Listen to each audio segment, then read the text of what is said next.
Oke, kembali lagi dengan Clifford Dear. Jadi, pada video kali ini kita akan membahas tentang adaptasi fisiologi manusia. Di video sebelumnya, kita sudah belajar tentang adaptasi morfologi hewan, tumbuhan, dan sekarang fisiologi manusia.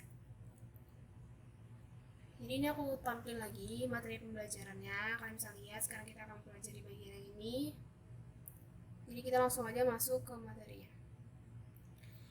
Adaptasi fisiologi itu apa? Adaptasi fisiologi adalah penyesuaian fungsi alat tubuh bagian dalam terhadap lingkungannya. Kalau morfologi itu mengandalkan postur tubuh, bentuk tubuh, atau struktur luar tubuh. Tapi kalau fisiologi ini lebih ke fungsi organ dalamnya, jadi bagian dalam tubuh, bagian organ dalamnya. Untuk manusia sendiri, itu juga bisa menyesuaikan dirinya dengan lingkungannya, yaitu dengan melibatkan fungsi organ dalam.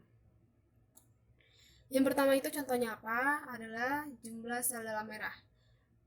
Jumlah sel darah merah manusia ini ternyata bisa diproduksi lebih banyak lagi jika apa?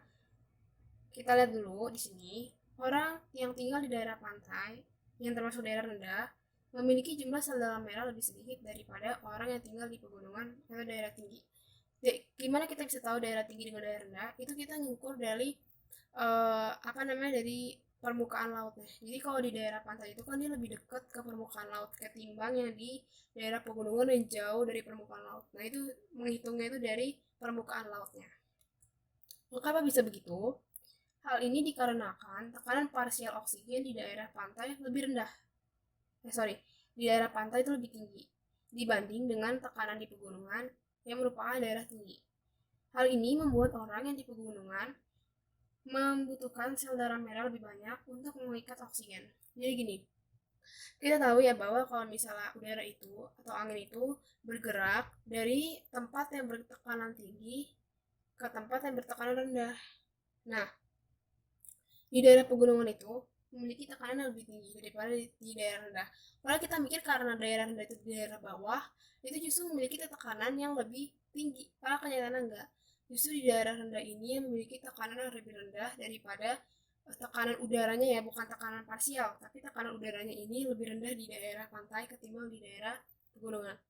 Coba sekarang aku minta kalian tip tangan kalian dengan sekencang-kencangnya ya, itu pasti udara yang keluar itu ketika kalian meniup dengan sekencang-kencang itu udaranya lebih dingin ketimbang kalian niup tapi dengan tempo yang pelan, dengan lambat. Atau misalnya kayak kalian mau misalnya mau kalian menyium bau mulut kalian, pasti kan kalian pelan-pelan gitu mulai.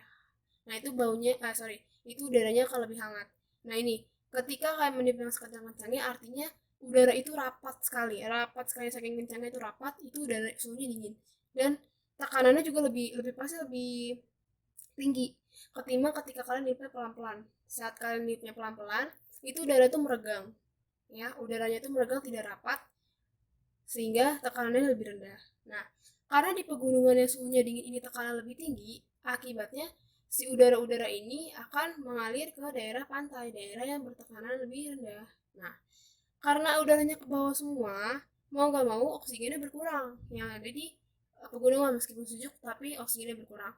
Maka dari itu, manusia ini beradaptasi secara fisiologi dengan memproduksi sel darah merah lebih banyak lagi agar oksigen yang dihirup oleh manusia ini banyak terserap oleh tubuh. Sedangkan untuk di daerah rendah, jumlah sel darahnya akan normal. Jumlah sel darahnya akan normal, ya. Karena karena oksigen yang berlimpah jadi tidak memerlukan sel darah yang begitu banyak untuk menyerap oksigen. Itu. Jadi beda tekanan parsial oksigen dengan tekanan udara itu beda. Selanjutnya ini adalah suhu dingin. Orang sering buang air kecil. Ya, jadi kita tahu bahwa ini akan kita baca dulu. Jika suhu panas, air berlebih dikeluarkan melalui keringat yang bertujuan untuk mengeluarkan panas dari tubuh. Sedangkan pada suhu dingin, air dikeluarkan melalui air seni dikarenakan tidak ada panas yang harus dikeluarkan melalui keringat.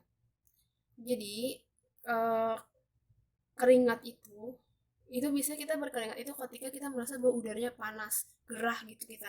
Nah, sebenarnya ketika keringat itu keluar dari tubuh kita, ini juga akan mengeluarkan panas dari tubuh kita, sehingga tubuh kita jadi lebih sejuk, lebih nggak kepanasan itu ketika kita berkeringat. Nah, air yang berlebih ini dikeluarkan juga melalui keringat. Jadi panas dan air itu dikeluarkan berbarengan dengan keringat. Nah, sedangkan ketika di suhu dingin, tidak ada panas yang harus dikeluarkan dari tubuh. Tidak ada suhu panas yang harus dikeluarkan dari tubuh, sehingga air-air berlebih dari tubuh kita ini akan dibuang melalui air seni. Itulah mengapa mungkin kalian yang eh, misalnya kalian lagi liburan di musim penghujan itu di daerah Bandung atau di daerah Bogor, itu kalian pasti akan jarang berkeringat dan lebih sering kencing. Karena apa? Ya karena itu, karena tidak panas di sana, suhunya sejuk dan kalian tidak ada panas yang harus dikeluarkan dari tubuh kalian melalui keringat. Gitu. Selanjutnya itu menyesuaikan suhu tubuh dengan lingkungan. Nah, ini ada hubungannya juga dengan yang tadi kita udah bahas, yaitu jika di suhu dingin lebih sering buang air kecil. Nah, ini menyesuaikan suhu tubuh ini hubungannya itu lebih tepatnya dengan berkeringat. Dimana ketika kan misalnya udara di sekitar kita tuh panas, tubuh kita juga ikut panas. Nah, supaya tubuh kita ini tetap ada di dalam suhu normal, nah keringat itu akan keluar bersama membawa panas yang ada di dalam tubuh kita, sehingga tubuh kita normal kembali. Makanya di saat musim kemarau sangat disarankan untuk minum air yang lebih banyak karena kita akan lebih sering berkeringat. Gitu. Selanjutnya, ada atlet yang memiliki ukuran jantung yang lebih besar. Nah, ini bukan kelainan, bukan penyakit, ini normal sekali. Nah, kita tahu ya bahwa atlet itu identik dengan aktivitas olahraga yang mengandalkan gerak tubuh. Nah, pembesaran jantung yang dimiliki oleh atlet ini itu bukan penyakit, bukan kelainan, tapi itu akibat dari latihan atau intensitas latihan yang dilakukan atlet bertahun-tahun. Gitu. Jadi ketika dia berolahraga, itu kan eh, kerja otot meningkat gitu ya. Nah, jantung pun akan berdetak lebih cepat ketika misalnya kalian lagi lari, itu akan lebih cepat detak jantungnya, dimana jantung itu akan memompa darah lebih cepat juga. Nah, pembesaran jantung ini juga diakibatkan oleh itu dia latihan yang selama bertahun-tahun ini yang menyebabkan si jantungnya ini membesar gitu. Selanjutnya ada pupil mata yang melebar jika kurang cahaya. Nah, mungkin untuk kalian yang udah nonton di ciri khusus hewan, itu kalian akan tahu ya tentang burung hantu. Di manusia juga ada, di mana bagian mata yang berfungsi untuk mengatur jumlah cahaya yang masuk adalah pupil. Jadi bagian mata itu ada banyak, salah satunya adalah pupil yang memiliki peran untuk mengatur masuknya cahaya ke mata. Fungsinya apa? Jadi kalau misalnya kita lagi di tempat yang terang, itu pupil akan mengecil. Untuk apa? Untuk menyaring beberapa cahaya aja, nggak semua cahaya yang akan masuk ke mata kita. Karena jika terlalu banyak cahaya atau terlalu terang, itu juga akan menyebabkan mata kita rusak. Gitu. Tapi jika gelap, tidak ada cahaya, itu pupil mata akan melebar selebar-lebarnya untuk menyerap cahaya sebanyak-banyaknya, sehingga kita di dalam keadaan gelap pun bisa melihat meskipun tidak sebagus ketika terang. Nah, ini adaptasinya seperti ini ya. Nah, sekarang kita akan masuk ke latihan soal. Aku hanya akan kasih waktu 3 detik. Jadi buat kalian yang merasa kurang waktunya bisa pause videonya biar kalian memiliki waktu untuk berpikir lebih lama, atau kalian juga bisa ulangi videonya ke belakang biar kalian bisa lihat pembahasannya juga. Jadi kalian tetap bisa menjawab soal ini dengan benar.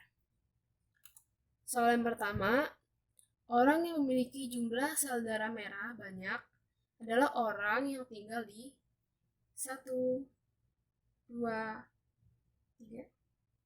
Jawabannya adalah yang C. Nah, soal berikutnya adalah tujuan pengeluaran keringat adalah 1, 2, 3. Jawabannya adalah A. Nah, ini aku cuma ngasih soal 2 doang. Terima kasih untuk kalian yang menonton, tapi jika kalian merasa latihan soal kurang banyak, di deskripsi aku masukin link websitenya Cleverdeer, di mana di situ isinya adalah rangkuman catatan semuanya dari materi tentang adaptasi makhluk hidup.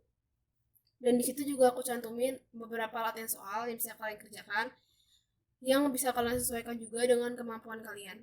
Jangan lupa juga untuk subscribe channel ini, nyalakan notifikasi loncengnya, comment, like, and share video ini.